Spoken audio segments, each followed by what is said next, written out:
हुन्छ यहाँ सबैलाई ख्रीष्ट यीशुको नाममा जय मसीह छ। आउनुहोस् आज हामी विशेष प्रकाशको पुस्तक 14 अध्यायको हामी चौथो भाग अथवा हामी विशेष 13 पददेखि लिएर हामी तलको सबै आजको खण्ड चाहिँ हामी सिध्याउने प्रयास गर्नेछौँ र सबभन्दा पहिला हामी 13 पद पढ्नेछौँ। अनि स्वर्गबाट आएको यस्तो आवाज मैले सुने, यो लेख अब उपरान्त प्रभुमा मर्नेहरू धन्यको हुन्। आत्मा भन्नुहुन्छ हो, तिनीहरूले आफ्नो आफ्नो परिश्रमबाट आराम पाउनेछन्, किनकि तिनीहरूका काम तिनीहरूका पछि लाग्नेछन्। यहाँनिर स्वर्गबाट आएको आवाज भन्ने कुरा बताएको छ, अर्थात् चौथो आवाज स्वर्गबाट आएको छ र यो आवाज ख्रीष्ट यीशुको हो कि स्वर्गदूतको हो भन्ने कुरो चाहिँ हामीले बुझ्नु आवश्यक छ। धन्य भन्ने शब्द परमेश्वरको आत्माबाट आएको छ, यसकारण चाहिँ यो आवाज चाहिँ आत्मा आफै हुनुहुन्छ भन्ने कुरो चाहिँ हामी यहाँबाट बुझ्न सक्छौँ। विशेष 13 पदको त्यो पछिल्लो भागले स्वर्गबाट बोल्ने को हुनुहुन्छ भने स्पेसली त्यहाँनिर चाहिँ बताइएको छ। पहिला चाहिँ स्वर्गबाट चाहिँ आएको आवाज स्वर्गदूतहरूबाट दिएको कुराहरू हामीले 10 अध्यायको 4 पदमा र 8 पदमा हामीले हेरिसकेका छौँ र 11 अध्यायको 12 पदमा पनि हामीले हेरिसकेका छौँ र 14 अध्यायको 2 पदमा पनि त्यो चाहिँ स्वर्गबाट चाहिँ विशेष स्वर्गदूतहरू विभिन्न खण्डहरूमा बोलिएको कुराहरू हामीले अध्ययन गरिसकेका छौँ। तर यहाँ चाहिँ विशेष सिधै परमेश्वर आफै बोल्नु भएको छ। किन सिधै परमेश्वर आफै बोल्नु भएको छ? यसपटक चाहिँ किन स्वर्गदूत चाहिँ बोल्नु भएको छैन भन्दाखेरि चाहिँ अबको सन्देश जुन अब हामी यो खण्डमा पढ्न गइरहेका छौँ त्यो सन्देश चाहिँ अत्यन्तै महत्त्वपूर्ण छ र यो विशेष परमेश्वरले व्यक्तिगत रूपमा उहाँहरूलाई अथवा उहाँका जनहरूलाई सन्ताउन दिनका निम्ति चाहिँ उहाँ आफै नै बोल्नु भएको छ। यसले हामीले यही कुरो सिकाउँछ कि परमेश्वरले आफ्नोहरूलाई व्यक्तिगत वास्ता गर्नुहुन्छ, फिक्री गर्नुहुन्छ अथवा रुचि देखाउनुहुन्छ भन्ने कुराहरू चाहिँ हामी यहाँबाट बुझ्न सक्छौँ। साँच्चै परमेश्वरले उहाँका जनहरूलाई वास्ता गर्नुहुन्छ, फिक्री गर्नुहुन्छ र यी सबै कुराहरू जब पवित्र परमेश्वरले हामीलाई वास्ता गर्नुहुँदा, फिक्री गर्नुहुँदा कि हामीले उहाँको वचनलाई है अथवा उहाँले देखाउनु भएको त्यो वास्ता फिक्रीलाई चाहिँ हामीले आफ्नो कान थापेका छौँ कि त? त्यो कुरो चाहिँ हामीले बुझ्नु अत्यन्तै आवश्यकता छ। जसरी हामीले उहाँलाई दिलो ज्यानले खोज्यौँ र उहाँको वचनलाई ध्यानसँगले सुन्यौँ भने अझै पनि पवित्र परमेश्वर चाहिँ उहाँको वचनद्वारा हामीसँग एउटा स्वर्गको आवाजको रूपमा उहाँ बोल्न सक्नुहुन्छ। जसरी यिर्मया 29 अध्यायको 13 पदमा त्यहाँनिर उल्लेख गरिएको छ, उहाँलाई खोज्यो भनेदेखि चाहिँ उहाँलाई हामीले भेटाउन सक्छौँ भन्ने कुराहरू भजन सङ्ग्रह 119 को 2 पदमा 19 को 10 देखि 18 पदसम्म र 49 देखि 50 पदसम्म यिनै कुरो लेखेको छ र याकुब 1 अध्यायको 19 देखि लिएर 21 पदसम्म पनि लेखेको छ। वचन सुन्ने मात्र होइन तर वचन चाहिँ पालन गर्ने हुनुपर्छ भन्ने कुरोहरू चाहिँ हामीले सुनिसकेका छौँ। यसकारण यसले हामीले के देखाउँछ भन्दाखेरि चाहिँ पवित्र परमेश्वरले अझै पनि आफन्तहरूलाई अथवा आफ्नो मानिसहरूलाई उहाँले चाहिँ वास्ता गर्नुहुन्छ, फिक्री गर्नुहुन्छ भन्ने कुरा यहाँले बताएको छ। र अर्को कुरो हामीले के बुझ्नु पर्यो भन्दाखेरि चाहिँ यहाँनिर चाहिँ यूहन्नालाई चाहिँ धन्यका हुन् भनी लेख्नु लगाएको छ। यहाँनिर चाहिँ धन्यका हुन् भनेर चाहिँ यहाँनिर चाहिँ विशेष प्रकारले उसलाई चाहिँ लेख्न लगाएको छ, जसले चाहिँ सत्यतालाई पछ्याएको छ र परमेश्वरको वचनलाई पालन गर्छ र तिनीहरूलाई आशिषको घोषणा गरिएको कुराहरू हामी यो ठाउँमा भेटाउँछौँ। अथवा संसारमा त्यो पशुलाई पुज्नु र त्यसको कमरा हुनुभन्दा चाहिँ मृत्यु रोज्नु नै उत्तम हुन्छ भन्ने कुरो चाहिँ त्यति बेलाका विश्वासीहरूले जानेको कारणले, बुझेको कारणले गर्दा चाहिँ ती मानिसहरूले यीशु ख्रीष्टलाई अथवा पवित्र परमेश्वरलाई दिलो ज्यानले खोजेको कारणले गर्दा चाहिँ तिनीहरू चाहिँ धन्यका हुन् भन्ने कुरो चाहिँ यहाँनिर विशेष प्रकारले बताएको छ। र विश्वास नगर्नेहरूको निम्ति चाहिँ मृत्यु चाहिँ एकदमै भयपूर्ण र त्यो चाहिँ एकदमै अन्त्य हो भन्ने मृत्यु नै तिनीहरूको निम्ति चाहिँ सत्य हो भनेर चाहिँ मानिसहरूले विश्वास गरेका छन्। तर हामी विश्वास गर्नेहरूको लागि चाहिँ मृत्यु चाहिँ अन्त्य होइन, तर मृत्यु चाहिँ हामी विश्वासीहरूको लागि चाहिँ के हो त? त्यो चाहिँ एउटा सुरु मात्र हो भन्ने कुरो चाहिँ हामीले बुझ्नु आवश्यक छ। र यो संसार त हाम्रो लागि एउटा तयार गर्ने ठाउँ मात्र हो, तर हाम्रो साँचो जीवनको काम चाहिँ अनन्त राज्यमा चाहिँ हाम्रो मृत्यु पश्चात मात्रै सुरु हुनेछ भन्ने कुरो चाहिँ यसले हामीलाई सिकाएको छ। र अर्को कुरो त्यहाँनिर प्रभुमा मर्नेहरू भन्नेले चाहिँ यहाँनिर चाहिँ शहीद भएका विश्वासीहरू हुन् भन्ने कुरो चाहिँ हामीले बुझ्नुपर्छ। अर्थात् जसले ख्रीष्ट यीशुमाथि विश्वास गरेका थिए र उहाँसँग चाहिँ अनन्त जीवनमा सहभागी हुनेछ भन्ने कुरो। जतिजनाले यो पृथ्वीमा त्यो 7 वर्षको महासङ्कष्टको समयमा यीशु ख्रीष्टलाई विश्वास गर्नेछ र ख्रीष्ट यीशुमा विश्वास गरेर उहाँले अडन लिएको कारणले गर्दाखेरि र तिनीहरूले चाहिँ त्यो पशुको र दुष्ट शैतानको पूजा र छाप नलिएको कारणले गर्दाखेरि चाहिँ तिनीहरूलाई चाहिँ के गरेको छ, मारिएको छ। र यहाँनिर चाहिँ प्रभुमा मर्नेहरू भन्नुको अर्थ चाहिँ ख्रीष्ट यीशुलाई विश्वास गरेका मानिसहरू जसले उहाँमाथि विश्वास गरेको कारणले गर्दा तिनीहरूलाई मारिएको छ। ती शहीदहरूको बारेमा यहाँनिर उल्लेख गरेको छ र तिनीहरूले ख्रीष्टमा अडन लिएकोले है तिनीहरू चाहिँ शहीद भएको छ। तर तिनीहरू धन्य हुन् भन्ने कुरो बताएको छ। तिनीहरू मर्नु त मर्यो, तर ती मरे तापनि तिनीहरू चाहिँ एकदमै आशिषित हो भन्ने कुरो बताएको छ। किनभने अघि नै हामीले हेरिसकेका छौँ कि त्यो पशुको पूजा गर्नुको साटोमा र त्यसको छाप लिनुको साटोमा चाहिँ है मर्नु नै उत्तम हो भन्ने कुरो चाहिँ ख्रीष्ट यीशुमा विश्वास गर्ने मानिसहरूले बुझेको कारणले गर्दाखेरि चाहिँ तिनीहरू चाहिँ मर्न तयारी भएको छ। यसकारण त्यस्ता व्यक्तिहरूलाई चाहिँ यहाँनिर धर्मशास्त्रमा चाहिँ धन्यको हो अथवा आशिषित हो भन्ने कुरोहरू बताएको छ। र त्यो पशुले चाहिँ के गर्न सक्छ त भन्दाखेरि चाहिँ शरीरलाई मात्रै मार्न सक्छ, तर तिनीहरूको प्राण र आत्मा चाहिँ तुरुन्तै तिनीहरू चाहिँ प्रभु यीशु ख्रीष्ट कहाँ जानेछ र तिनीहरूलाई पुनरुत्थान र अविनाशी शरीर दिनेछ र तिनीहरू चाहिँ परमेश्वरको अनन्त राज्यमा तिनीहरू जिउनेछ। हामी लुकाको सुसमाचार 12 अध्यायको 4 र 5 पदमा त्यहाँ हामीले त्यहाँ पढ्यौँ भने पनि त्यही नै कुरा लेखेको छ, शरीर मार्नेसँग नडराउ तर आत्मा मार्नेसँग डराउ भन्ने कुरा त्यहाँ लेखेको छ। हामी त्यो पढौँ त। मेरो मित्र हो, म तिनीहरूलाई भन्दछु, तिनीहरूदेखि नडराउ जसले शरीरलाई मार्दछ तर त्यसपछि अरू केही गर्न सक्दैनन्। तर कोदेखि डराउनु पर्छ, म तिनीहरूलाई चेतावनी दिनेछु। तिनैसँग डराउनु पर्दछ जससँग शरीरलाई मारेपछि नरकमा फालिदिने शक्ति छ। म तिमीहरूलाई भन्दछु, तिनीदेखि नै डराउ। ल हेर्नुहोस् है, जसले मारेर नरक कुण्डमा फाल्नुहुन्छ त्यो व्यक्तिसँग चाहिँ डराउ भन्ने कुरो बताएको छ। यसकारण यो पृथ्वीमा महासङ्कष्टमा भएका विश्वासीहरूले चाहिँ तिनीहरूले चाहिँ उहाँ पवित्र परमेश्वरमा डराएको छ। किनभने तिनीहरूलाई थाहा छ कि उहाँलाई इन्कार गर्यो भनेदेखि चाहिँ हामीले हिजो पनि पढेको थियौँ कि उहाँलाई इन्कार गर्नेलाई चाहिँ आगो र गन्धकमा फालिनेछ भन्ने कुराहरू। यसकारण चाहिँ सदा सर्वदाको लागि आगो र गन्धकमा फालिनुको सट्टामा चाहिँ बरु त्यो पशुको छाप नलिएर त्यसको पूजा नगर्नु नै उत्तम छ, बरु त्यसबाट मारिनु नै उत्तम छ भन्ने कुराहरू यिनीहरूले जानेको कारणले गर्दा चाहिँ यिनीहरू चाहिँ ख्रीष्ट येशूको निम्ति यिनीहरू चाहिँ शहीद भएको छ। अर्को कुरा त्यहाँनिर चाहिँ अब उपरान्त भन्ने शब्द त्यहाँनिर प्रयोग गरेको छ, फ्रम नाउ अन भन्ने शब्द प्रयोग। यसले चाहिँ हामीले के बुझाउँछ भन्दाखेरि चाहिँ जब पशुले सतावट पूर्ण रूपले तीव्र पार्नेछ है तबदेखि है भनिएको हो भन्ने कुरा बताएको छ है। यो चाहिँ दोस्रो 3.5 वर्षको महासङ्कष्टको हामी बिचमा आइपुगेका छौँ र जब त्यति बेला चाहिँ पशुले आफ्नो सतावटलाई ख्रीष्टमा विश्वास गर्नेहरूको निम्ति एकदमै तीव्र पार्नेछ। त्यस पश्चात मरेका जति पनि मारिने छ त्यो पशुद्वारा, त्यो शब्द चाहिँ त्यति बेला चाहिँ प्रयोग गरेको। तर कतिले चाहिँ यूहन्नाले यो प्रकाश लेख्न थालेपछि चाहिँ अर्थात् सबै मृत्यु भएका सन्तानहरूलाई चाहिँ भन्ने तिनीहरूले विचार गर्छन्। तर हाम्रो यहाँ पाठ अनुसार चाहिँ हाम्रो यहाँनिर पृष्ठभूमि अनुसार चाहिँ त्यो चाहिँ के हो भन्दाखेरि चाहिँ जब यो पशुले चाहिँ प्रभु यीशु ख्रीष्टको सेवक सेविकाहरूलाई सताउनको निम्ति आफ्नो जब सताउट तीव्र पार्नेछ, त्यसपछि जति पनि मानिसहरू त्यो तीव्र एकदमै सताउन मारिनेछ त्यस पश्चातको घटनाक्रमलाई चाहिँ यहाँनिर बताएको छ। अर्को कुरो है, मुख्य कुरो चाहिँ यही हो कि ख्रीष्टलाई इन्कार गर्नुभन्दा पशुको हातमा मारिनु नै उत्तम हो भन्ने कुरो यहाँनिर यसले बताउँछ। र किनकि तिनीहरूका निम्ति चाहिँ स्वर्गमा अनन्त भविष्यले पर्खिरहेको छ। जो जति प्रभु यीशु ख्रीष्टको निम्ति यस पृथ्वीमा है विश्वासको कारणले गर्दाखेरि परमेश्वरको वचनको कारणले गर्दाखेरि तिनीहरूलाई मारिनेछ, तिनीहरूको लागि चाहिँ स्वर्गमा एकदमै उत्तम भविष्यले एकदम उज्जवल भविष्यले पर्खिरहेको कुराहरू हामी यहाँबाट थाहा पाउन सक्छौँ। यहाँ 13 पदमा र 22 अध्यायको 27 पदमा मात्र परमेश्वरको आत्मा बोल्नु भएको छ भन्ने कुराहरू यहाँनिर बताएको छ। र हामी त्यस पश्चात चाहिँ यस भन्ने जुन शब्द प्रयोग गरेको छ, हो भन्ने शब्द होइन, यो हो भन्ने शब्दले चाहिँ हामीले के सिकाएको छ भन्दा चाहिँ यो चाहिँ एकदम निश्चयता दिएको छ भन्ने कुरो बताएको छ।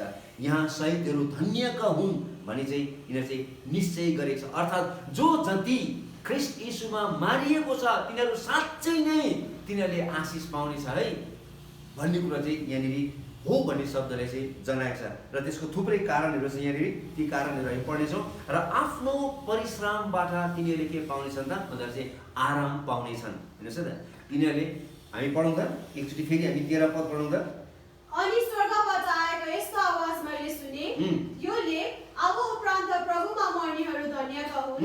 आत्मा भन्नुहुन्छ हो तिनीहरूले आफ्नो परिश्रमबाट आराम पाउनेछन्, किनकि तिनीहरूका काम तिनीहरूका पछि लाग्नेछन्। त्यहाँनिर एकदम स्पष्ट रूपले लेखेको छ आफ्नो परिश्रमबाट तिनीहरूले आराम पाउनेछन् भन्ने कुराहरू। अथवा यसको खास अर्थ चाहिँ के भन्दा चाहिँ तिनीहरूको मृत्युमा चाहिँ पवित्र परमेश्वरको नै योजना छ भन्ने कुरो चाहिँ हामीले बुझ्नुपर्छ।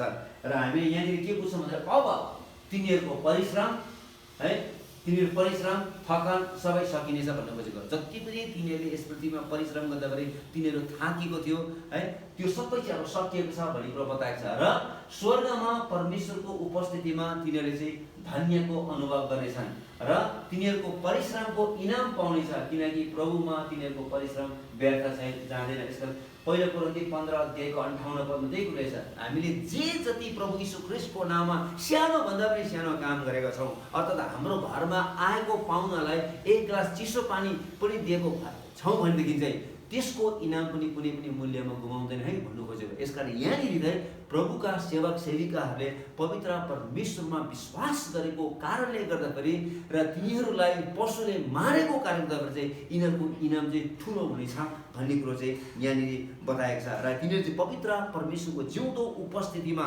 तिनीहरूले चाहिँ पवित्र परमेश्वरको त्यो इनाम तिनीहरूले पाउनेछ, किनभने तिनीहरूले गरेको परिश्रम चाहिँ कहिले पनि पवित्र परमेश्वरको राज्यमा खेर जाँदैन। र तिनीहरूलाई आराम गर्नु भनिएको छ। यसको खास भन्नुको अर्थ चाहिँ तिनीहरूले चाहिँ अब सबै कुराहरूबाट रिलिफ पाएको छ अथवा छुटकारा पाएको छ भन्नु खोजेको छ। र यसको खास अर्थ चाहिँ के हो भन्दाखेरि चाहिँ तिमीहरू चाहिँ अब चाहिँ के गर, त्यो आराममा चाहिँ तिमीहरू रमाऊ, रिजोइस है, रिजोइस इन योर रेस्ट भन्नु खोजेको यहाँनिर चाहिँ। अथवा आराममा चाहिँ रमाऊ अथवा आरामको आशिषको अब अनुभव गर। तिमीले जति पनि यो पृथ्वीमा हुँदाखेरि चाहिँ दुःख कष्ट भोग्यौ, अब चाहिँ तिमीहरू के गर त पवित्र परमेश्वरको जिउँदो उपस्थितिमा स्वर्गमा चाहिँ अब चाहिँ तिमीहरू आराम गर। त्यो आराममा चाहिँ तिमीहरू रमाऊ, enjoy the blessings of God. त्यहाँनिर चाहिँ त्यो चाहिँ खास भन्नु खोजेको अर्थ थियो। र अर्को चाहिँ परिश्रम। परिश्रम भनेको चाहिँ के भन्दा लेबर्स है, परिश्रम भन्नाले चाहिँ कडा काम जसद्वारा चाहिँ थकान आउँछ। जब हामी कडा मेहनत गर्छौँ, परिश्रम गर्छौँ, त्यसले चाहिँ हामीले के हुन्छ, हामीले शरीरलाई त्यसले थकाउँछ। र यहाँ विशेष चाहिँ पशुको सतावटसँग चाहिँ सम्बन्धित छ। यसकारण चाहिँ यहाँनिर चाहिँ विशेष त्यो 7 वर्षको महासङ्कष्टको समयमा जति पनि विश्वासीहरू थियो तिनीहरू चाहिँ एकदमै पुरै रूपले त्यो पशुद्वारा खेदिएको थियो। तिनीहरूलाई खेदिकन तिनीहरूलाई पक्राउ गरेर तिनीहरूलाई विभिन्न किसिमको यातनाहरू दिएको थियो। तिनीहरूले यीशु ख्रीष्टलाई इन्कार नगरेको कारणले गर्दाखेरि, यीशुलाई पछ्याएको कारणले गर्दाखेरि यिनीहरूलाई एकदमै नराम्रोसँगले यिनीहरूलाई यातना दिएको थियो। यिनीहरूलाई न त खानु दिएको थियो, न त पिउनु दिएको थियो, न त किन्न दिएको थियो, न त बेच्न दिएको थियो, र यिनीहरू कुनै हक र अधिकार थिएन। यिनीहरू एकदमै पुरै रूपले थाकिसकेको थियो। हामी पढौँ त याकुब 1 अध्यायको 12 पदमा, त्यो मानिस धन्यको हो जो आपद विपदमा स्थिर रहन्छ, किनकि जाँचको सामना गरिसकेपछि त्यसले जीवनको त्यो मुकुट पाउनेछ जो परमेश्वरले उहाँलाई प्रेम गर्नेहरूलाई दिने प्रतिज्ञा गर्नुभएको छ। त्यहाँनिर याकुब 1:12 मा स्पष्ट रूपले त्यहाँनिर चाहिँ प्रतिज्ञा गरेको छ कि पवित्र परमेश्वरलाई प्रेम गर्नेहरूलाई र दुःख कष्टको माझमा एकदम स्थिर रहनेहरू, आफ्नो विश्वासलाई नगुमाउने मानिसहरूलाई चाहिँ उहाँले चाहिँ मुकुट दिनुहुन्छ भन्ने कुरा त्यहाँनिर स्पष्ट रूपले बताएको छ। र अर्को कुरो चाहिँ तिनीहरूको काम तिनीहरूको पछि लाग्नेछ। हेर्नुहोस् त, for their deeds follow them है, तिनीहरूको काम तिनीहरूको पछि लाग्नेछ भन्ने कुरो चाहिँ हामी 13 पदमा हामी पढ्न सक्छौँ।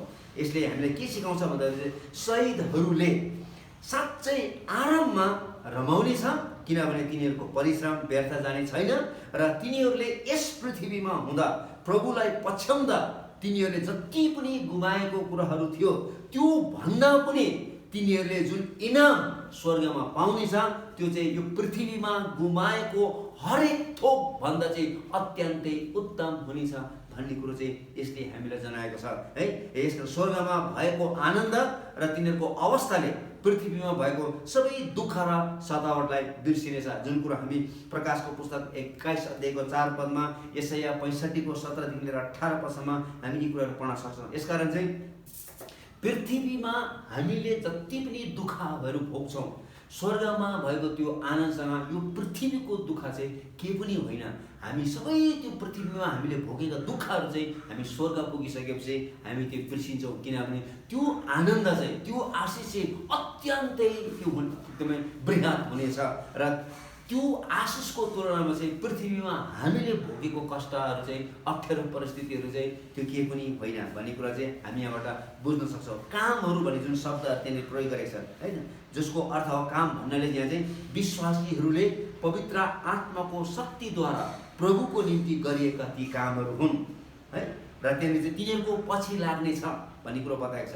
भन्नाले चाहिँ तिनीहरूको पछि लाग्नेछ भन्नाले चाहिँ विश्वासीहरूले प्रभुको निम्ति जे जति पवित्र आत्माद्वारा गरेका छन् त्यो तिनीहरूको पछि लाग्नेछन्। अर्थात् ती कुराहरूले तिनीहरूमा आनन्द ल्याउनेछ, किनकि ती कामहरूद्वारा परमेश्वरको महिमा भएको थियो। यो पृथ्वीमा हुँदाखेरि जति पनि प्रभुका छोराछोरीहरूले उनीहरूले जे जति काम गरेको थियो, हरेक कामबाट परमेश्वरको महिमा भएको कारणले गर्दाखेरि त्यही कामहरू नै तिनीहरूको निम्ति चाहिँ एउटा आशिषको कारण हुनेछ, अथवा तिनीहरूको पछि लाग्नेछ भने तिनीहरूको निम्ति आशिषको कारण हुनेछ।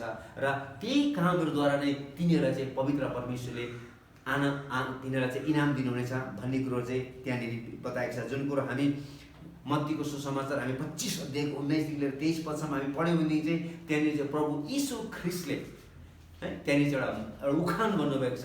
त्यो उखानमा चाहिँ एकजनालाई 5 तोडा दिएको छ, एकजनालाई 2 तोडा दिएको छ, एकजनालाई 1 तोडा दिएको छ।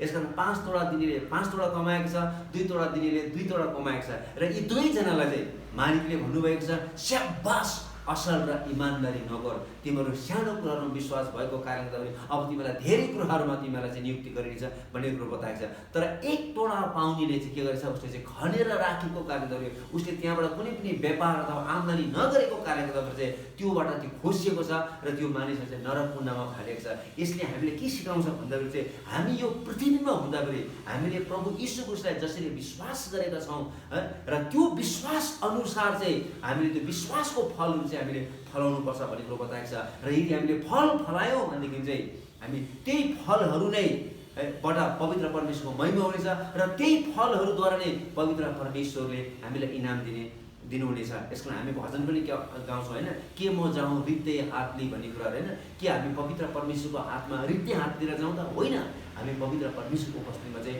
हामी भरिपूर्ण भएर हामी जानुपर्छ। उहाँले हामीलाई जुन जिम्मेवारीहरू दिनुभएको छ त्यस जिम्मेवारीप्रति चाहिँ हामीले विश्वासयोग्य र इमान्दारी हुनुपर्छ। हाम्रो विश्वासलाई हामीले चोखो राख्नुपर्छ, पवित्र राख्नुपर्छ, निष्कलङ्क राख्नुपर्छ भन्ने कुरो चाहिँ यहाँ हामीले सिकाउँदछ।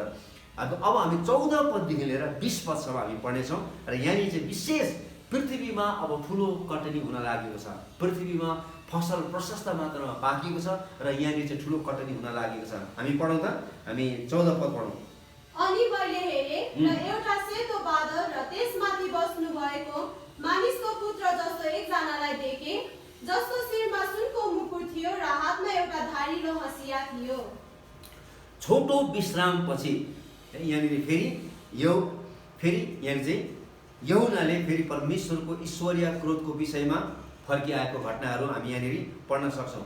यो चाहिँ फसलको रूपमा चित्रण गरिएको छ, जसद्वारा चाहिँ ईश्वरीय क्रोध यहाँनिर चाहिँ ईश्वरीय क्रोधको विषयमा यहाँनिर फर्किआएको छ र यो फसलको रूपमा चाहिँ यसलाई चित्रण गरेको छ, जसद्वारा चाहिँ परमेश्वरले पृथ्वीको कटनी गर्नुहुन्छ। हेर्नुहोस् न, 15 र 16 अध्यायमा अन्तिम विपत्ति कचौराको न्याय यस पृथ्वीमा खन्याउनु हुनेछ र 14 अध्यायमा भएको दर्शनले चाहिँ महासङ्कष्टको अन्तिम विपत्तिलाई जनाउँछ, जसद्वारा चाहिँ आर्मगेडनमा आएर अन्त्य हुनेछ। यहाँनिर हामी यो अलिक मधुरो भइरहेको छ। यहाँनिर चाहिँ हामी के बुझ्न सक्छौँ भन्दाखेरि चाहिँ यहाँनिर हामीले जुन अब 14 पददेखि लिएर 20 पदसम्म हामीले जुन खण्ड पढ्न गइरहेका छौँ, यो खण्डमा चाहिँ विशेष यहाँ चाहिँ पृथ्वीमा चाहिँ प्रशस्त मात्रामा फसल पाकेको छ र यहाँनिर चाहिँ अब विशेष किसिमको कटनी हुनेछ भन्ने कुरो बताएको छ।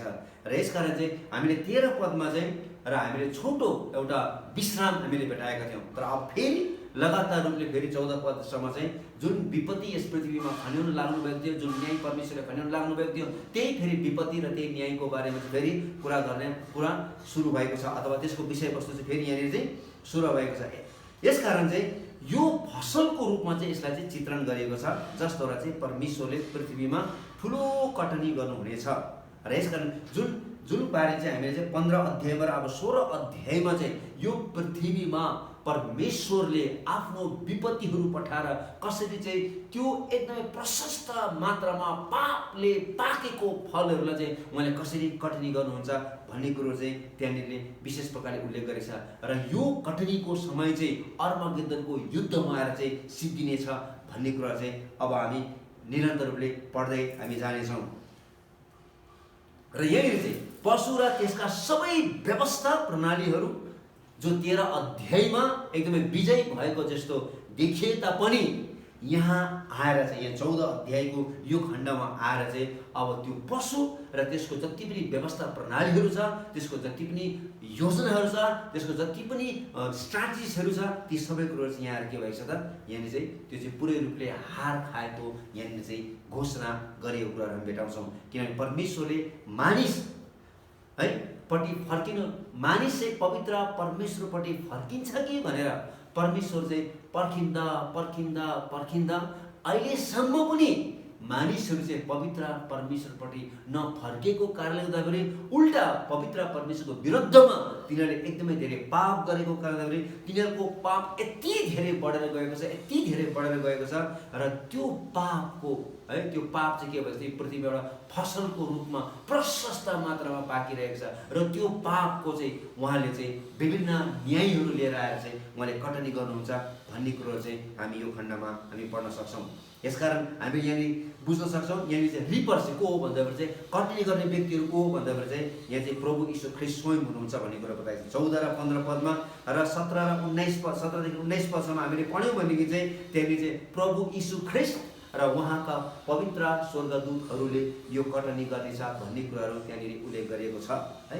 यसकारण चाहिँ अर्को चाहिँ दोस्रो कुरा हामी के पढ्छौँ भन्दाखेरि चाहिँ reaping or harvesting of the earth in 2 figures. हेर्नुहोस् त यहाँनिर चाहिँ के चाहिँ यहाँनिर चाहिँ कटनी गरिन्छ भन्ने कुरा बताएको छ। यदि हामीले 15 र 16 पद र 18 र 20 पद हामीले पढ्यौँ भनेदेखि चाहिँ त्यहाँनिर चाहिँ एउटा सुक्खा बालीको कटनी गरिन्छ भन्ने कुरो पहिलो कुरो बताएको छ। दोस्रो चाहिँ त्यहाँनिर चाहिँ अङ्गुरको झुप्पा जसको रस चाहिँ एकदमै चुना थालेको छ, एकदमै प्रशस्त मात्रामा पाकेर त्यसको कटनी गर्छ भन्ने कुरो चाहिँ यहाँनिर बताएको छ। र अर्को कुरो चाहिँ किन चाहिँ यसको कटनी गर्नेछ त भन्दाखेरि चाहिँ यसको कटनी गर्नुको मुख्य कारण चाहिँ यो फसल चाहिँ प्रशस्त मात्रामा पाकेर पनि के हुन थालिसकेको छ भन्दाखेरि यो चाहिँ पुरै रूपले चाहिँ सुक्खा हुन थालिसकेको छ भन्ने कुरो बताएको छ। यहाँनिर चाहिँ 15 पदमा र 18 पदमा यहाँ ती कुराहरू बताएको चाहिँ एकदमै पाकिसकेको छ, जसको कारणले गर्दाखेरि चाहिँ है सुक्खा बाली चाहिँ सुक्न थालिसकेको छ भन्ने कुरो बताएको छ। र यो कटनी गरिसकेपछि यसको परिणाम के हुन्छ त, द रिजल्ट अफ रिपिङ चाहिँ के हुन्छ भन्दाखेरि चाहिँ विश्वभरि नै के हुनेछ त यति भयानक रक्तपात हुनेछ, यति ठुलो रक्तपात हुनेछ जुन कुरा हामी अहिले तल 20 पददेखि हामी पढ्नेछौँ। र त्यहाँनिर एकदम स्पष्ट रूपले बताएको छ त्यहाँ द रिजल्ट अफ रिपिङ, त्यहाँ चाहिँ world wide harvest on earth with a bloody carnage, particularly in the Palestine where armies of the nations are gathered together to battle with Christ. यानी चाहिँ हामी विशेष 19 र 20 पदमा हामी अहिले पढ्न सक्छौँ त्यसको बारेमा। त्यहाँ चाहिँ सारा विश्वभरिका सबै सेनाहरू चाहिँ अर्मगेदनको युद्धमा त्यहाँनिर भेला हुनेछ र त्यहाँनिर प्रशस्त मात्रामा रक्तपात हुनेछ र त्यसको रगतको नदी कसरी बग्नेछ भन्ने कुरो हामी एकछिनमा हेर्नेछौँ। यसमा हामीले यहाँनिर 4 वटा कुराहरू हेरेका छौँ। यसको यहाँ चाहिँ कटनी गर्ने व्यक्ति को हो भन्ने कुरा हामीले हेरेका छौँ, के को कटनी गरिन्छ भन्ने कुरो बताएको छ, किन कटनी गरिन्छ भन्ने कुरो बताएको छ र कटनीको परिणाम के हुन्छ भन्ने कुराहरू चाहिँ हामीले यहाँनिर भर्खरै हामीले पढिसकेका छौँ। र अर्को कुरो चाहिँ त्यहाँनिर चाहिँ बताएको छ मानिसको पुत्र जस्तै, हामी पढौँ त फेरि एकचोटि 14 पद। अनि मैले हेरेँ र एउटा सेतो बादल र त्यसमाथि बस्नु भएको मानिसको पुत्र जस्तो एकजनालाई देखेँ जसको शिरमा सुनको मुकुट थियो र हातमा एउटा धारिलो हँसिया थियो। मानिसको पुत्र जस्तै अर्थात् अनि मैले हेरेँ र एउटा बादल, हेर्नुहोस् न सेतो बादल देखेँ भन्ने कुरो बताएको छ। र सेतो बादलले चाहिँ के देखाउँछ भन्दा चाहिँ सेतो भन्ने बित्तिकै यो चाहिँ धार्मिकता वा पवित्रतालाई सङ्केत गर्दछ र बादलले चाहिँ पवित्र परमेश्वरको उपस्थितिलाई, पवित्र परमेश्वरको महिमालाई र पवित्र परमेश्वरको गौरवलाई यसले हामीलाई जनाउँछ। त्यसपछि हेर्नुहोस् न, त्यसपछि चाहिँ के अरे त्यसमाथि बस्नु भएको मानिस है मानिसको पुत्र जस्तै हुनुहुन्थ्यो भन्ने कुरा त्यहाँनिर बताएको छ। यसले के यो चाहिँ प्रभु यीशु ख्रीष्टको मानव जीवनलाई चित्रण गरिएको छ, जो मानिसहरूको निम्ति चाहिँ मर्नको निम्ति यस पृथ्वीमा आउनुभयो। तर उहाँ परमेश्वर हुनुहुन्छ र उहाँ चाहिँ विशेष राजा हुनुहुन्छ र एक दिन उहाँ चाहिँ न्यायाधीश भएर चाहिँ यस पृथ्वीमा उहाँ मानिस भएर यस संसारमा जन्मिनु भएको कारणले गर्दाखेरि मानिसद्वारा नै उहाँ चाहिँ मानिस भइकन नै सारा विश्वभरिका मानिसहरूलाई चाहिँ उहाँले चाहिँ न्याय गर्नुहुनेछ। हामी पढौँ त हामी यूहन्नाको सुसमाचार 5 अध्यायको 22 र 27 पद। किनकि पिताले कसैको न्याय गर्नुहुन्न, तर सबैको न्याय गर्ने काम पुत्रलाई दिनुभएको छ, अनि उसलाई न्यायको फैसला दिने अधिकार दिनुभएको छ, किनभने ऊ मानिसको पुत्र हो। यहाँनिर एकदम स्पष्ट बताएको छ कि पवित्र परमेश्वरले अब न्याय गर्नुहुन्न। उहाँले सम्पूर्ण न्यायको फैसलाको जिम्मेवारी चाहिँ पुत्र प्रभु यीशु ख्रीष्टलाई दिनुभएको छ। र एक समय प्रभु यीशु ख्रीष्ट पहिलो आगमनमा यस पृथ्वीमा उहाँ चाहिँ मानिस भएर आउनुभएको थियो र जब म फर्केर आउनुहुनेछ दोस्रो आगमनमा उहाँ चाहिँ राजाहरूका राजा प्रभुहरूका प्रभु र उहाँ न्यायाधीश भएर आउनुहुनेछ र उहाँ चाहिँ मानिस भएर चाहिँ सबै मानिसहरूको उहाँले के गर्नुहुनेछ, न्याय गर्नुहुनेछ। र यो कुरो तपाईँले 12 अध्यायको यूहन्नाको सुसमाचार 12 अध्यायको 46 देखि 48 पदसम्म र प्रेरित 17 अध्यायको 31 पदमा पनि पढ्नुहुनेछ। र यो पृथ्वीको कटनी मानिसले जे रोपेको छ त्यही अनुसार हुनेछ। हामी यो शरीरमा हुँदाखेरि हामी जस्तो किसिमको जीवन जिउँछौँ र जस्तो किसिमले हामी बोल्छौँ, जस्तो किसिमले हामी हेर्छौँ, जस्तो किसिमले हामी सोच्छौँ, जस्तो किसिमले हामी व्यवहार गर्छौँ, त्यही अनुसारको कटनी चाहिँ पवित्र परमेश्वरले एक दिन हाम्रो जीवनबाट गर्नुहुनेछ। यसको अर्को कुरो चाहिँ उहाँको शिरमा सुनको मुकुट थियो भन्ने कुरो बताएको छ है। भन्नाले चाहिँ प्रभु यीशु ख्रीष्टको पहिलो आगमनमा उहाँले जे जति उहाँले क्रुसमा उहाँले विजय हासिल गर्नुभयो, प्राप्त गर्नुभयो, त्यसको परिणाम स्वरूप चाहिँ उहाँ चाहिँ सदाको निम्ति चाहिँ उहाँले चाहिँ आफ्नो शिरमा उहाँले मुकुट लगाउनु भएको छ। उहाँले गर्नुभएको त्यो ठुलो कार्यको कारणले गर्दाखेरि चाहिँ पवित्र परमेश्वरले उहाँलाई यति उच्च पार्नु भएको छ, यति उच्च पार्नु भएको छ। उहाँ चाहिँ सबै शक्तिभन्दा सबै नाउँभन्दा उहाँको नाम चाहिँ माथि छ। यस कारण चाहिँ उहाँलाई चाहिँ त्यो मुकुट लगाइएको छ र यहाँनिर चाहिँ हामी त्यही मुकुट हामी यहाँनिर देखिरहेका छौँ होइन। यसकारण चाहिँ अर्को कुरो चाहिँ त्यहाँनिर चाहिँ सुनको मुकुट भनेको छ। हेर्नुहोस् त, र बाइबलमा चाहिँ जहिले पनि सुन भन्नाले चाहिँ पवित्र परमेश्वरको ईश्वरत्वलाई यसले जनाउँछ र यसले कहिले पनि नाश नहुनेलाई यसले जनाउँछ र एउटा मूल्यवान वस्तुलाई यसले जनाउँछ र अर्को चाहिँ यसले चाहिँ धार्मिकतालाई जनाउँछ। यसकारण मुकुट भन्नाले यहाँ चाहिँ एउटा विजयको मुकुट भनिएको छ र यहाँ चाहिँ राजाले लगाउने मुकुट होइन, तर यहाँ चाहिँ स्टिफनस भने चाहिँ त्यसले चाहिँ ग्रिक शब्द प्रयोग गर्दा विजयको मुकुट भन्ने शब्द त्यहाँ प्रयोग छ। त्यहाँ चाहिँ डायडेम भन्ने शब्द चाहिँ प्रयोग गरेको छैन। र उहाँको हातमा धारिलो हँसिया थियो भन्ने कुरो बताएको छ। हामी पढौँ त, धारिलो हँसिया थियो भने त्यो 14 पद त्यही लिएछ है। उहाँको हातमा धारिलो हँसिया थियो भन्नाले जबसम्म काम सकिँदैन तबसम्म चाहिँ कसैले पनि अब पवित्र परमेश्वरको न्यायलाई रोक्न सक्दैन है भन्नु खोजेको। किनभने अब पवित्र परमेश्वरको हातमा, प्रभु यीशु ख्रीष्टको हातमा के छ भन्दा चाहिँ एकदमै धारिलो हँसिया छ। अब चाहिँ उहाँले जब न्याय गर्नुहुनेछ र उहाँको त्यो न्यायलाई जबसम्म त्यो न्याय सकिँदैन तबसम्म कसैले पनि उहाँलाई रोक्न सक्दैन भन्ने कुरो बताएको छ। किनभने धारिलो हँसियाले चाहिँ कटनी पुरा गर्नेछ है, यसले चाहिँ एकदमै कम्प्लिट ल्याउनेछ अथवा यसले इफेक्टिभनेस ल्याउनेछ भन्ने कुरो बताएको छ। अनि अर्को एउटा प्रभुको दास है, बाइबल विद्वान न्युवेल भन्ने व्यक्तिले यसरी भन्नुभएको छ। हेर्नुहोस् त, यो चाहिँ के भन्दाखेरि चाहिँ the fact that he is ready with the reaping instrument, उहाँ चाहिँ कटनी गर्ने हँसिया लिएर उहाँ चाहिँ खडा हुनुभएको तथ्य सत्य चाहिँ के हो भन्दाखेरि चाहिँ उहाँमा चाहिँ त्यो अधिकार छ भन्ने कुरो बताएको छ। किनभने व्यवस्थाको पुस्तकमा स्पष्ट लेखिएको छ कि thou shall not move a sickle unto thy neighbor's standing grain है।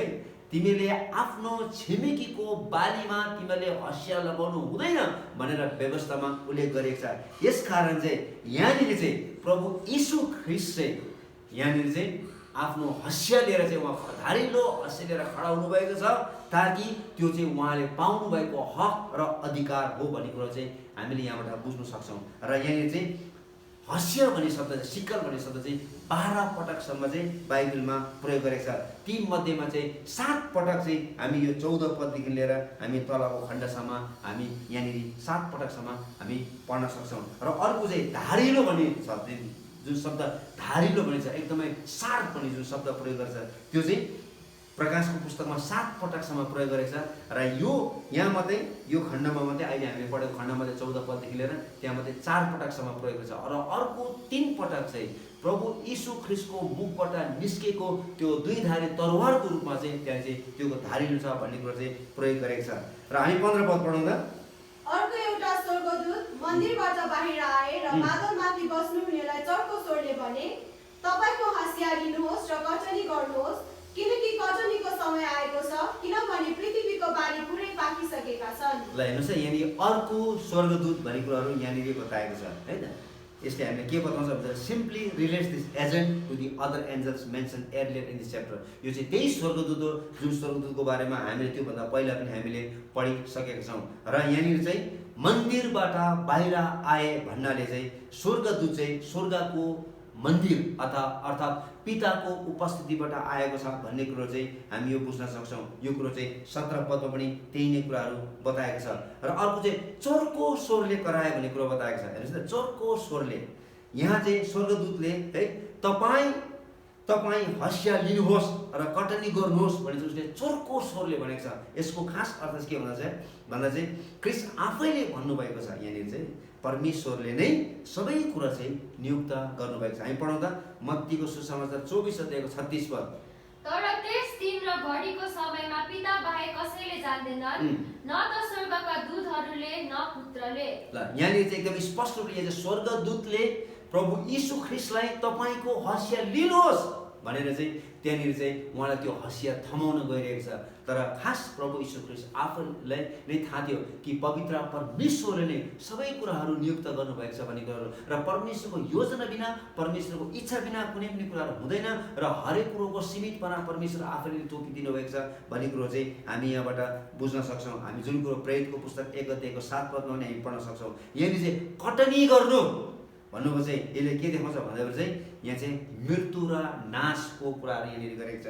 यहाँ जति पनि अब हामी यहाँनिर जति पनि हामीले कटनीको बारेमा पढ्दैछौँ, यो कटनी चाहिँ पृथ्वीमा भएका दुष्ट मानिसहरूको मृत्यु र तिनीहरूको विनाशको कुरा चाहिँ हामी यहाँनिर गरेका छौँ। यो पृथ्वीमा चाहिँ प्रभु यीशुले लिएर आउनुहुन्छ। यसकारण चाहिँ यहाँनिर चाहिँ does this reaping include both saints and sinners? के यहाँनिर चाहिँ है एउटा प्रश्न सोधिएको छ कि यो कटनी चाहिँ सन्तहरूको र पापीहरूको सँगै हुनेछ भन्ने कुरो बताएको छ। जुन कुरो चाहिँ हामी मत्तीको सुसमाचार 13 अध्यायमा प्रभु यीशुले के भन्नुभयो त हामी त्यो पढौँ त। 13 अध्यायको 39 देखि लिएर 41 पदसम्म। सामा रोप्ने शत्रु चाहिँ दियाबलस हो, फसलको समय चाहिँ युगको अन्त हो, खेतालाहरू स्वर्गदूतहरू हुन्। जसरी सामा उखालेर आगोमा भस्म गरिन्छ, युगको अन्त्य पनि त्यसै हुनेछ। मानिसको पुत्रले आफ्ना दूतहरू पठाउनेछ र पाप गर्न लगाउने प्रत्येक थोक र दुष्ट काम गर्नेहरू सबैलाई तिनीहरूले उसको राज्यबाट बटुल्नेछन् र उनीहरूलाई आगोको भट्टीमा फालिदिनेछन्। हामी यो पनि पढौँ त, हामी 30 पद पनि पढौँ न। 13 अध्यायको 30 पद। फसलको समयसम्म दुवैलाई सँगसँगै बढ्न देऊ। फसलको बेला म कटनी गर्नेहरूलाई भन्नेछु, पहिले सामा उखेलेर जलाउनलाई भट्टीमा फाल, तर गहुँ चाहिँ मेरो ढुकुटीमा राख। ल त्यहाँनिर एकदमै स्पष्ट रूपले बताएको छ यो पृथ्वीमा चाहिँ सामाको रूपमा र गहुँको रूपमा यो दुईटा कुराहरू बताएको छ। एउटा चाहिँ पवित्र परमेश्वरको जनहरूको बारेमा बताएको छ, एउटा चाहिँ दुष्ट मानिसहरूको बारेमा बताएको छ। र प्रभु यीशु ख्रीष्टले चाहिँ यो दुईटै सँगसँगै उम्रिन देऊ भन्ने कुरा बताएको छ। तर अन्तिममा चाहिँ त्यसको फलद्वारा चाहिँ त्यसको कटनी गरिनेछ भन्ने कुराहरू बताएको छ। र त्यो कटनी गर्दाखेरि चाहिँ त्यहाँनिर चाहिँ गहुँका फसल चाहिँ पवित्र परमेश्वरको ढुकुटीमा राखिएको छ भनेदेखि चाहिँ सामा चाहिँ आगोको भट्टीमा जलाउन निम्ति फालिएको छ। र त्यसरी नै जब प्रभु अन्तिममा चाहिँ यो 7 वर्षको महासङ्घर्ष सके पश्चात चाहिँ त्यसरी नै उहाँले आफ्नो स्वर्गदूतहरू चारैतिर पठाएर चाहिँ उहाँले के गर्नुहुनेछ, आफ्नो जनहरूलाई उहाँको दाहिनेपट्टि र उहाँ दुष्ट मानिसहरूलाई चाहिँ उहाँको देब्रेपट्टि जम्मा गर्नेछ भन्ने कुरो चाहिँ हामीले मत्तीको सुसमाचार हामीले 25 अध्यायमा हामी स्पष्ट रूपले हामी पढ्न सक्छौँ। र यहाँनिर पनि प्रभु यीशुले एउटा उखानसहित उहाँले अझै स्पष्ट पारिसक्नु भएको छ कि सन्तहरूको यीशु ख्रीष्टमाथि विश्वास गर्ने मानिसहरूको अवस्था कस्तो हुनेछ र यीशु ख्रीष्टलाई विश्वास नगर्ने मानिसहरूको त्यो सामको अवस्था कसरी आगोमा तिनीहरू चाहिँ डढ्नु पर्नेछ भन्ने कुराहरू यहाँनिर उल्लेख गरेको छ। अर्को चाहिँ सामा भन्ने कुराहरू हेर्नुहोस् न, द एन्जल्स ग्यादर टियर्स है फर जजमेन्ट है, यहाँनिर चाहिँ विशेष त्यो सामाहरू चाहिँ न्यायको निम्ति चाहिँ जम्मा गरिनेछ भन्ने कुरो बताएको छ। The righteous are left on the earth where the kingdom will be establish, तर पृथ्वीमा भएका जति पनि धर्मी मानिसहरू छ तिनीहरू यही पृथ्वीमा नै 1000 वर्षको राज्यको निम्ति चाहिँ तिनीहरूलाई छोडिनेछ भन्ने कुरो बताएको छ। र यहाँनिर चाहिँ यहाँनिर बताएको छ है, हेर्नुहोस् है, because the harvest of the earth is right है, पुरै रूपले यहाँनिर चाहिँ पुरै रूपले चाहिँ अब फसल चाहिँ प्रशस्त मात्रामा पाकेको कारणले गर्दाखेरि हेर्नुहोस् न, पाकेको यहाँ चाहिँ यो पाकेर पनि के भइसकेको छ, यहाँ चाहिँ टु ड्राई है, यहाँ चाहिँ पुरै रूपले चाहिँ पुरै रूपले सुक्खा भइसकेको छ भन्ने कुरो चाहिँ हामीले 15 पदमा हामीले पढ्न सक्छौँ र 16 पदमा हामी पढ्न सक्छौँ। र त्यस्तै प्रकारले चाहिँ हामी यहाँ के बुझ्छौँ भन्दा the fresh right is the great is भनेको मतलब चाहिँ पुरै रूपले चाहिँ सुक्खा भइसकेको छ। र अर्को कुरो चाहिँ it refers the dry or withered harvest भनेको मतलब चाहिँ यो संसारमा यति साह्रो पाप बढेर गएको छ, यति साह्रो पाप बढेर गएको छ, यति साह्रो पाप बढेर गएको छ, त्यो पापको अब चाहिँ चरममा पुगिसकेको छ। अब त्योभन्दा बढी चाहिँ तिनीहरू जान सक्दैन, त्यतिसम्म चाहिँ पाप चाहिँ बढेर गइसकेको छ भन्ने कुरो बताएको छ।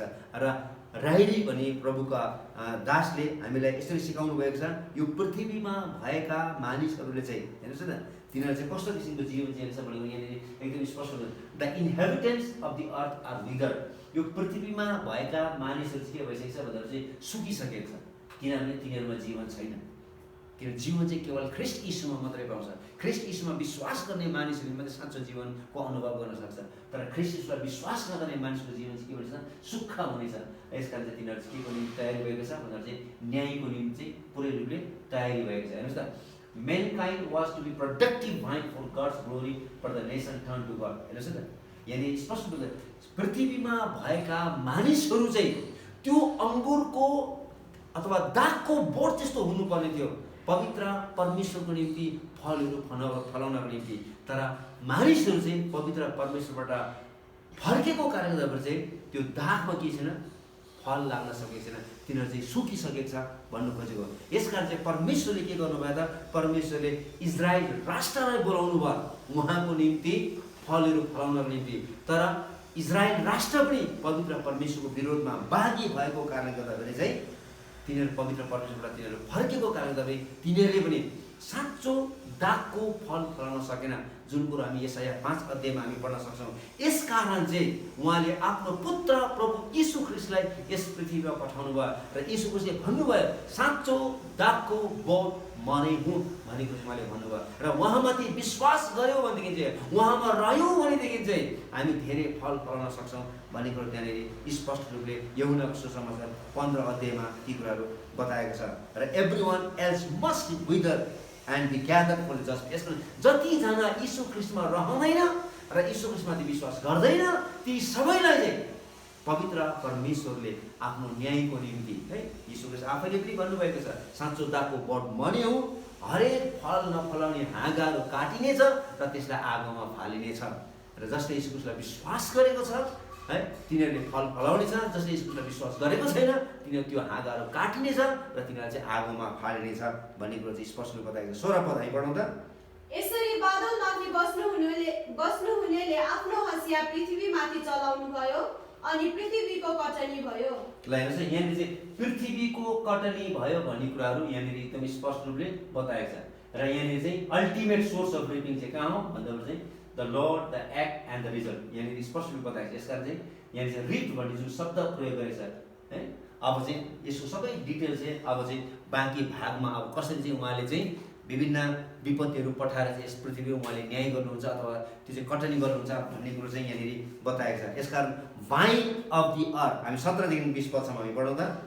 अनि स्वर्गमा भएको मन्दिरबाट एउटा अर्को स्वर्गदूत बाहिर आए। तिनीसँग पनि एउटा धारिलो हँसिया थियो।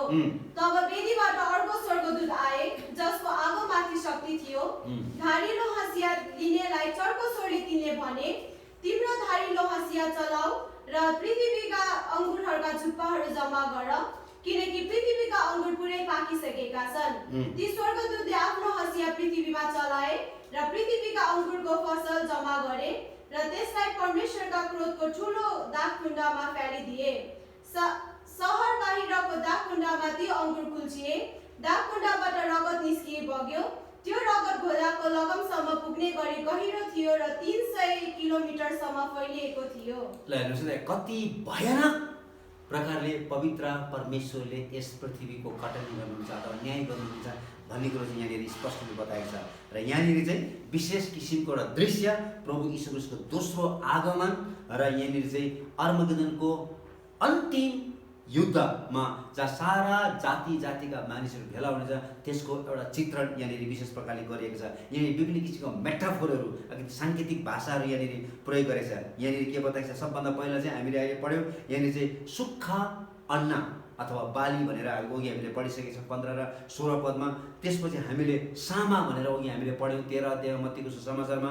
त्यसपछि चाहिँ यहाँनिर चाहिँ अङ्गुरका झुप्पाहरू जम्मा गर्नेछ भन्ने कुरो बताएको छ। र अर्को चाहिँ दाग कुण्ड भन्ने यहाँ विभिन्न शब्दहरू प्रयोग छ। दाग कुण्ड भनेको चाहिँ पवित्र परमेश्वरको क्रोधको दिन भन्नु खोजेको। त्यो दिन चाहिँ पवित्र परमेश्वरले यस पृथ्वीका पापी मानिसहरूलाई, दुष्ट मानिसहरूलाई कसरी कुल्चनु हुनेछ भन्ने कुरो चाहिँ, अर्थात् जसरी दाग अथवा अङ्गुरलाई है दाग कुण्डमा गएर त्यसको पेरेर त्यसलाई जसरी रस निकालिन्छ, त्यस्तै प्रकारले यस पृथ्वीमा भएका दुष्ट मानिसहरूलाई पुरै रूपले उहाँको खुट्टाले थिचेर अथवा पुरै रूपले पेरेर चाहिँ तिनीहरूको रगत चाहिँ कति बग्छ भन्ने कुरो चाहिँ त्यहाँनिर स्पष्ट रूपले यहाँनिर बताएको घटनाहरू हामी भेटाउँछौँ। हामी व्यवस्थाको पुस्तक हामी पल्टाउँदा हामी 32 अध्यायको है यहाँनिर 32 देखि 35 पदसम्म हामी पढौँ। त्यहाँनिर उनीहरूको लहरा सदमको लहराबाट र गमोराका बारीहरूबाट आएको हो। उनीहरूका दाग विषले भरिएका छन् र उनीहरूका दागका झुप्पाहरू तितोपनले। ल भइहाल्यो है।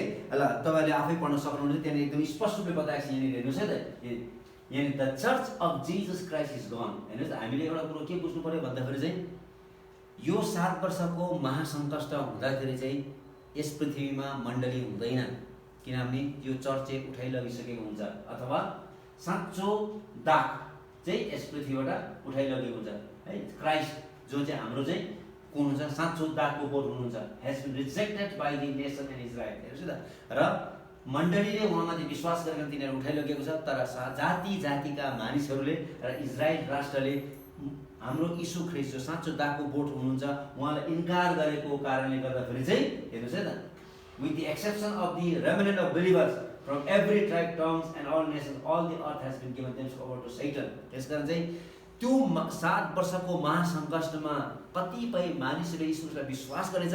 ती विश्वास गर्ने मानिसहरू बाहेक चाहिँ संसारमा भएको हरेक मानिसले आफैलाई चाहिँ त्यो दुष्ट शैतानको हातमा समर्पण गरेको कारणले गर्दाखेरि र त्यसको राज्यमा, त्यो पशुको राज्यमा समर्पण गरेको कारणले गर्दाखेरि चाहिँ यहाँनिर स्पष्ट रूपमा बताएको छ, thus the earth has become like a great vine full of clusters, grapes ripe up with the harvest and the winepress of judgment. यसलाई के बताएको छ भन्दाखेरि चाहिँ सारा पृथ्वी चाहिँ यीशु ख्रीष्टलाई विश्वास गर्ने बाहेक चाहिँ सारा पृथ्वी के भएको छ, त्यो अङ्गुरको झुप्पा जस्तो तिनीहरू पाकिसकेको छ।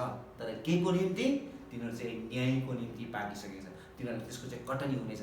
कसरी कटनी हुनेछ भन्दाखेरि जसरी अङ्गुरलाई अथवा त्यो दागलाई दाग कुण्डमा लगेर त्यसको रस पेरेर निकालिन्छ, त्यस्तै प्रकारले चाहिँ यस पृथ्वीमा पवित्र परमेश्वरलाई इन्कार गर्नेलाई चाहिँ त्यसरी नै पेरेर चाहिँ नष्ट गरिन्छ भन्ने कुरो चाहिँ बताएको छ। र यहाँनिर हामीले अघि व्यवस्थाको पुस्तक 32 अध्याय पढिसकेका छौँ कि तिनीहरूको के छ, तिनीहरूको स्वभाव र तिनीहरूको जति पनि त्यो भित्र अङ्गुरमा भएको त्यो रस यो सबै के छ, विषालु छ भन्ने कुरो बताएको छ। किनभने तिनीहरूले चाहिँ पवित्र परमेश्वरलाई तिनीहरूले विश्वास नगरेको कारणले चाहिँ तिनीहरूमा अलिकति पनि पवित्र परमेश्वर के आएको छैन त, के पनि त्यहाँ चाहिँ स्वभाव छैन भन्ने कुरा। यसकारण यहाँनिर 14 अध्यायको हामी 17 देखि लिएर 18 पदसम्म हामी पढ्यौँ भनेदेखि चाहिँ त्यहाँनिर हामी दुईटा स्वर्गदूतहरूको बारेमा हामीले अध्ययन गर्न सक्छौँ।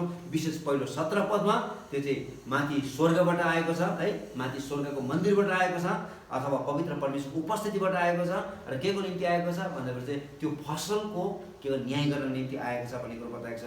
र उसँग पनि के छ भन्दाखेरि चाहिँ धारिलो हँसिया छ भन्ने कुरो चाहिँ हामी त्यहाँनिर पढ्न सक्छौँ। दोस्रो कुरो चाहिँ है त्यहाँनिर चाहिँ another angel came र त्यो अवधिभित्रमा चाहिँ फेरि अर्को एउटा स्वर्गदूत आएको देखा परेको छ र this angel is first describe as the one who has power and authority over fire. र यो स्वर्गदूतको बारेमा चाहिँ हामीले पहिला पनि पढिसकेका छौँ। जुन स्वर्गदूतसँग चाहिँ के थियो त आगो र शक्तिको चाहिँ के थियो त उसँग अधिकार थियो भन्ने कुरो बताएको छ। यसकारण आगो भन्नाले के देखाउँछ भन्दाखेरि चाहिँ आगोले चाहिँ पवित्र परमेश्वरको उपस्थितिको बारेमा जनाउँछ। जुन कुरो हामी प्रस्थान 3 अध्यायको 2 पदमा हामी भेटाउँछौँ त्यहाँनिर चाहिँ पवित्र परमेश्वर होइन मौसाका देखा पर्नुभन्दा चाहिँ उहाँ चाहिँ आगोको उहाँ चाहिँ पोथ्राको रूपमा उहाँ आफैलाई देखा पर्नुभएको थियो। त्यसकारण आगोले चाहिँ पवित्र परमेश्वरको उपस्थितिलाई जनाउँछ र अर्को कुरो चाहिँ पवित्र परमेश्वरको महिमालाई जनाउँछ। जुन कुरो हामी प्रस्थान 24 अध्यायको 17 पदमा हामी भेटाउँछौँ। र अर्को चाहिँ आगोले चाहिँ पवित्र परमेश्वरको न्यायलाई जनाउँछ। जुन कुरो चाहिँ हामी उत्पत्ति 19 अध्यायको 24 पदमा र प्रकाशको 20 अध्यायको 15 पदमा हामी कुरो बचाउँ हामी यहाँनिर पढ्न सक्छौँ। यसकारण यहाँनिर चाहिँ अर्को एउटा स्वर्गदूत आएको छ जो स्वर्गदूतसँग चाहिँ के छ आगो र शक्ति छ भन्ने कुरो चाहिँ त्यहाँनिर बताएको छ। र यो स्वर्गदूत this angel precedes from God presence र यो स्वर्गदूत चाहिँ पवित्र परमेश्वरको उपस्थितिबाट आएको छ र पवित्र परमेश्वरको महिमाको निम्ति र उहाँको पक्षमा यो पृथ्वीमा न्याय ल्याउनको निम्ति चाहिँ पवित्र परमेश्वरको उपस्थितिबाट चाहिँ निस्केर आएको छ यो स्वर्गदूत। The connection with fire may also have something to do with the altar। यसकारण चाहिँ यहाँनिर चाहिँ यो जुन हामी आगोको बारेमा जुन हामी यहाँनिर हामी भेटाउँछौँ यो आगो चाहिँ यो चाहिँ के छ भन्दा चाहिँ पवित्र परमेश्वरको मन्दिरमा भएको त्यो वेदीको आगोसँग पनि यो चाहिँ सम्बन्धित छ। र यहाँ चाहिँ this altar is the altar of incense full of coals from the burnt offering. यसकारण यहाँनिर चाहिँ जुन आगो लिएर आएको छ यो आगो चाहिँ कहाँको लागि लिएर आएको छ भन्दाखेरि यो आगो चाहिँ विशेष पवित्र परमेश्वरको वासस्थानमा भएको पहिलो वेदी है जहाँ चाहिँ बलिदानले चढाउँथ्यो त्यो बलिदानबाट त्यो आगो लिएर आएर चाहिँ यहाँ चाहिँ धूप बाल्ने वेदीमा को कुरालाई चाहिँ यहाँनिर विशेष रूपले जनाएको छ। यसकारण as we saw early in Revelation हामीले यो कुरो चाहिँ हामीले प्रकाशको पुस्तक 6 अध्यायको 9 देखि लिएर 11 पदसम्म र 8 अध्यायको 3 देखि 6 पदसम्म हामी पढिसकेका छौँ। जसले चाहिँ त्यहाँनिर चाहिँ पवित्र परमेश्वरको सन्तहरूले है पवित्र परमेश्वरलाई कार्यान्वयन गर्नका निम्ति जो तिनीहरूले प्रार्थना गरेको थियो है तिनीहरूको शत्रुहरूको विरोधमा है परमेश्वरको धार्मिकता अनुसार चाहिँ तिनीहरूको विरोधमा परमेश्वरलाई कार्यान्वयन गरून् भनेर जुन प्रार्थना गरेको थिए तिनै कुरा हामी त्यहाँ पढेको थियौँ। हियर त्यस्तै प्रकारले गड इज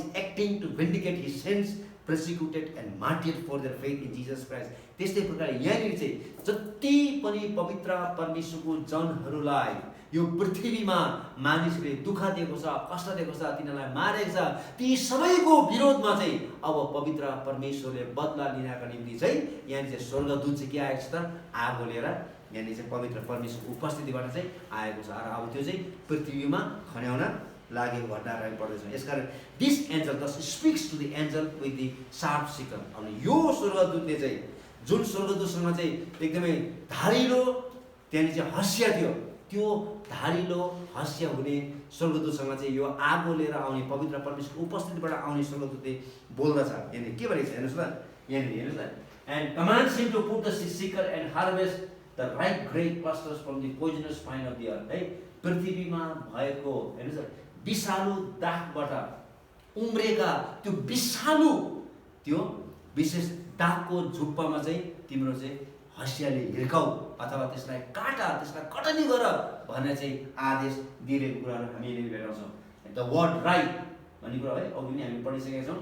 यहाँनिर चाहिँ be and speak of rightness यो यति साह्रो यो चाहिँ पुरै रूपले पाकिसकेको छ यो यति साह्रो पाकिसक्यो जसको कारण त्यसको रसहरू पनि चुन तारेको छ भन्ने कुराहरू हो। यसकारण then to add word grapes here is the last part of the verse the Greek सेटफुल है which refers the bunch of grapes right grapes cluster and ready for picking. यो चाहिँ विशेष प्रकारले जाने जुन ग्रीक शब्द प्रयोग गर्छ त्यसको खास अर्थ चाहिँ के हो भन्दा यो चाहिँ अङ्गुरको झुप्पाहरू जो पूर्ण रूपले पाकिसकेको छ अब त्यो चाहिँ कटनीको निम्ति तयार भइसकेको छ भन्ने कुरो चाहिँ यसले खास अर्थ जनाउँछ। यसकारण चाहिँ यहाँ रायली भन्ने व्यक्तिले के भनेको छ भन्दाखेरि चाहिँ the picture here is that all the false religion of man is fully ripe and ready to harvest. यो पृथ्वीको जति पनि झुटा धर्महरू छ, अब यो सब झुटा धर्महरू है पाप गर्दा गर्दा गर्दा गर्दा गर्दाहरू अब यिनीहरूलाई चाहिँ काट्नु बाहेक र यिनीहरूलाई चाहिँ फ्याँक्नु बाहेक अब अरू कुनै पनि छैन है। अब यो चाहिँ पुरै रूपले काटिनको निम्ति, जलाउनको निम्ति, फ्याँकिनको निम्ति चाहिँ यिनीहरू चाहिँ पाकिसकेको छ भन्ने कुराहरू बताएको छ। र 19 र 20 पदमा अन्तिममा अब हामी के सिक्छौँ भन्दाखेरि चाहिँ यहाँनिर चाहिँ त्यसको परिणाम कस्तो हुन्छ भन्ने कुरो बताएको छ। हेर्नुहोस् न, त्यसको परिणाम कति भयानक हुन्छ भन्ने कुरो हामी एकचोटि फेरि पढौँ त 19 र 20 पद। यो जस्तो डरलाग्दो पदहरू है हामीलाई पढ्न गाह्रो पनि हुन्छ, त्यति डरलाग्दो पदहरू यहाँनिर उल्लेख गरेको छ। तिनीहरूको कटनी अथवा तिनीहरूको न्याय कसरी हुनेछ, किनभने संसारमा भएका मानिसहरूले यति धेरै पाप गरेको छ, तिनीहरूले पवित्र परमेश्वरलाई त्यागेको छ। हामी पढौँ त। ती स्वर्गदूतले आफ्नो हँसिया पृथ्वीमा चलाए र पृथ्वीका अङ्गुरको फसल जम्मा गरे र त्यसलाई परमेश्वरका क्रोधको ठुलो दागकुण्डमा फ्यालिदिए। सहर बाहिरको दागकुण्डमा ती अङ्गुर कुल्चिए, दागकुण्डबाट रगत निस्कि बग्यो। त्यो रगत घोडाको लगमसँग पुग्ने गरी गहिरो थियो र 300 किलोमिटरसम्म फैलिएको थियो। ल हेर्नुहोस् है त, कति धेरै त्यहाँनिर यो चाहिँ अन्तिम अर्मगेदनको युद्धको बारेमा यहाँनिर उल्लेख गरेको छ। प्रभु यीशु ख्रीष्टको दोस्रो आगमनमा पृथ्वीका सारा जातिका मानिसहरू चाहिँ उहाँको विरोधमा लड्नको निम्ति चाहिँ तिनीहरू चाहिँ विशेष मेगिदोको अथवा अर्मगेदनको त्यो ठुलो उपत्यकामा तिनीहरू त्यहाँनिर भेला हुनेछ र त्यहाँनिर यति ठुलो रक्तपात हुनेछ। पवित्र प्रभु यीशु ख्रीष्टले तिनीहरूको यस्तो भयानक रूपले कटनी गर्नुहुनेछ, त्यहाँनिर यति ठुलो त्यहाँनिर न्याय गर्नुहुनेछ।